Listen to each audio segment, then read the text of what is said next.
Cervical cancer क्या है, इसको आप पैसे समझिए। दरअसल शरीर के किसी भी हिस्से में कोशिकाओं का अनियंत्रित रूप से बढ़ना कैंसर है, और जब ये कोशिकाएं सर्विक्स एरिया में बढ़ने लगती हैं तो सर्विकल की शुरुआत होती है।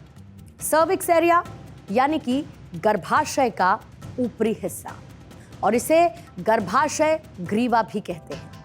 ये शरीर का वो हिस्सा है जो कि योनि यानी कि वजाइना को गर्भाशय से जोड़ने का काम करता है। Serum institute of India cervical cancer को रोकने के लिए सर्वावैक नाम की वैक्सीन बनाने का काम कर रहा है।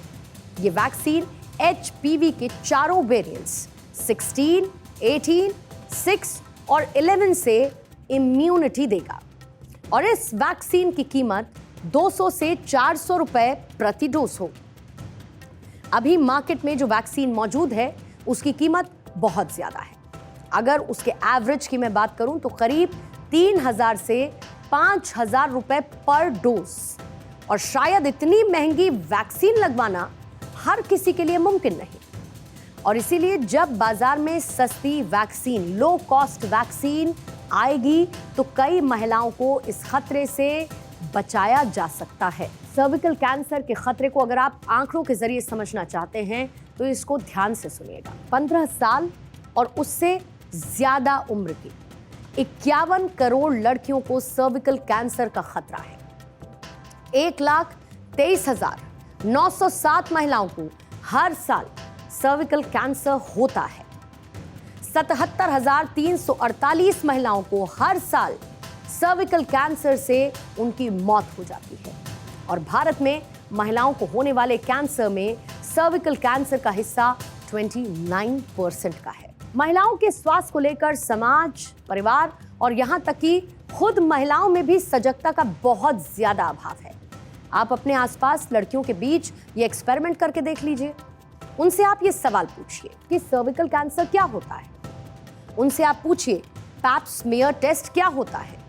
उनसे आप पूछिए कि मेमोग्राफ क्या होता है। मैं आपको गारंटी के साथ कहती हूं कि 10 में से 9 लड़कियों को इन सवालों के जवाब पता नहीं होंगे।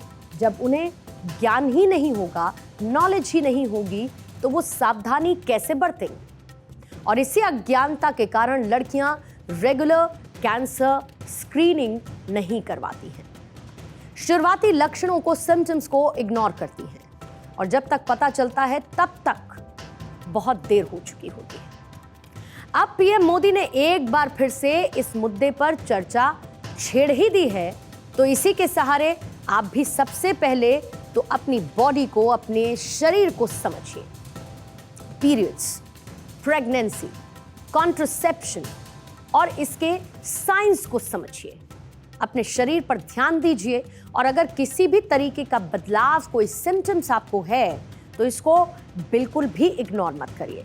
जैसे कि अगर आपके पीरियड्स इर्रेगुलर हैं, समय पर अगर आपको पीरियड्स नहीं हो रहे हैं, बहुत ज़्यादा अगर हैवी ब्लीडिंग है पीरियड्स के दौरान, पीरियड्स के समय अगर आपको असहनीय दर्द महसूस होता है, पीरियड्स के बीच में कभी आपको हल्की ब्लीडिंग होना, इंटरकॉर्स के समय शारीरिक पीड़ा का महसूस होना, इसके साथ यूरिनल इन्फेक्शन जो कि बहुत जल्दी होता है, साथ ही वजाइनल इन्फेक्शन, ये ऐसी चीजें हैं जिनको लाइटली न लेकर बहुत सीरियसली कंसिडर करना होगा। इन सिम्टम्स को पहचानना होगा।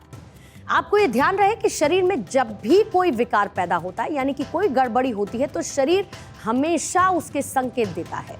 वो अलग बात है कि हम उसको पहचान नहीं पाते क्योंकि हम अपने प्रति कई दफा लापरवाह हो जाते हैं। खैर, आइए आगे बढ़ते हैं और